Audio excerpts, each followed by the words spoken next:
Welcome to This Explainer. Today we're unpacking something that hits really close to home for a lot of us, that universally recognized dread of a cancer diagnosis. But we're looking at it through the lens of a truly remarkable scientific triumph involving Jurassic Park star Sam Neill. So let's dive right in. We all know and love him as the iconic Dr. Alan Grant, right? But recently he was facing a very real and incredibly terrifying monster totally off-screen. We're going to break down his whole journey, from the devastating failure of his traditional treatments to an absolutely cutting-edge medical breakthrough. We'll look at how this treatment actually works, the massive impact it's having on everyday folks, and what it all means for the future of healthcare. To really get why this is such a big deal, we have to start right at the emotional rock bottom. We need to understand the sheer gravity and the incredibly high stakes of Neill's situation right before this breakthrough happened. He recently opened up and said, "I was at a loss, and it looked like I was on the way out." Man, when a beloved, celebrated actor shares something that raw, it just hits hard, doesn't it? He was battling a rare type of blood cancer, and the standard go-to defense had just stopped working. I mean, imagine that terrifying moment for a second. You're fighting for your life, putting your body through the absolute ringer, and then the doctors sit you down and tell you the frontline defense has broken. That agonizing feeling of being on the way out is a severe pain point that, unfortunately, way too many patients reach. And this wasn't a quick ordeal either. His medical battle stretches back over a grueling 5 years. Basically, 5 years ago, the lymphoma diagnosis dropped. Fast forward to the middle of that journey, and he's going through the initial chemotherapy, which Neill himself called a pretty miserable business. And let's be real, it absolutely is. It's a completely systemic, incredibly taxing treatment that just takes this massive physical and emotional toll on you. Now, it was keeping him alive for a while, but then they hit the breaking point. The chemo just stopped working entirely. The traditional medical playbook was quite literally out of options. But you've got to love how he actually handled this grim news. When he was talking about facing his own mortality and the chemo failing, he just added, which wasn't ideal, obviously. That uniquely British and Kiwi understatement is just spot on, isn't it? It perfectly captures his resilience. It's this light-hearted coping mechanism he used right during his absolute darkest moments. Even when you're facing literally the most not ideal situation imaginable, holding on to that mental resilience and keeping a little touch of humor is incredibly powerful. But, as we all know, humor alone doesn't actually cure lymphoma.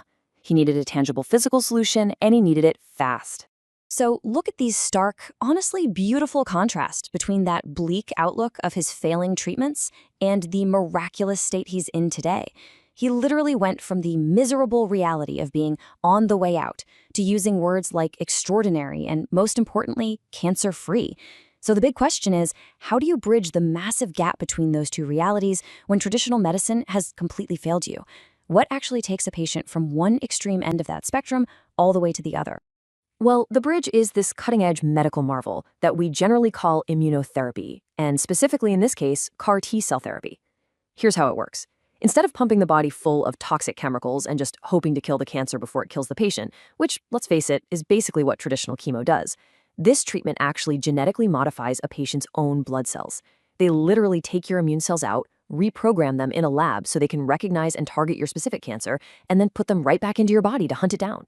You essentially become your own cure. It's an absolutely phenomenal leap from blunt force treatment to highly precise genetic warfare. And the result of all that genetic warfare? 0. That is exactly the amount of cancer left in Sam Neill's body according to his most recent scan, just 0. After coming right up to the end, he underwent this incredibly advanced, science-backed treatment and is now completely in remission. He rightfully described this whole thing as an extraordinary thing, and frankly, I think that might just be another one of his brilliant understatements. I mean, going from completely failing chemotherapy to having 0 cancer cells by using your own reprogrammed blood, that is nothing short of revolutionary. When you look at the public's takeaways from this news, there is just this immense collective sigh of relief surrounding how he actually got to that 0. People are so incredibly glad that he placed his trust in rigorous scientific research rather than pivoting to alternative pseudoscience like herbs and crystals when things got really, really tough. You know, when traditional treatments fail, it is so dangerously easy to fall for unproven alternative methods out of pure desperation. So the big suggestion here, the real takeaway for anyone facing a similar mountain, is to stay the course. Stick with those verifiable, science-backed medical advancements. And putting your trust in science matters so much because Neill isn't an isolated case. When his story broke, people everywhere started sharing these deeply personal, incredibly moving stories of being pulled back from the brink by these exact same targeted therapies. One reader mentioned that this very treatment saved a close friend of theirs. Someone else shared an amazing story about being in palliative care, essentially just waiting for the end, before a targeted therapy turned things around, leaving them 7 months cancer-free.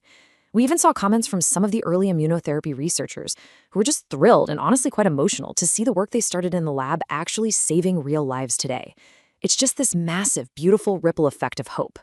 Now, to be completely objective here, we do have to look at the practical realities and the limitations of these treatments right now, because the logistical and financial barriers are massive. We're talking about an estimated cost for CAR-T therapy that can be a staggering $300,000 to $400,000 per patient. While it is covered in some countries with socialized healthcare systems, places like Germany and Canada were specifically highlighted by the community, access in other parts of the world is severely limited by personal wealth. And on top of that, the current availability just isn't universal yet. It's not a viable option for all cancer types right now. But look, we really shouldn't let those numbers completely discourage us. The uplifting consensus, and a huge key takeaway from all this, is the powerful cycle of medical funding. Basically, proving success secures funding, which ultimately reduces costs. High-profile success stories like Sam Neill's are absolutely vital for this. They bring immense public awareness to immunotherapy. And that awareness, it drives research grants, it fuels further clinical trials, and it actively paves the way for these science-backed treatments to eventually become cheaper, more refined, and ultimately the accessible standard of care for everyone who needs it. So, as we wrap up this explainer, I want to step back and just look at the massive paradigm shift we are witnessing right now. We are actively moving away from the era of brute force chemotherapy and stepping into this incredible era of personalized genetic medicine. So I'll leave you with this thought to mull over. As science continues to rapidly turn the way out and to cancer-free, how quickly do you think our reliance on traditional treatments will be completely replaced by our own genetically upgraded cells? It's a fascinating, deeply hopeful frontier. Thanks so much for joining me to break down this remarkable medical triumph.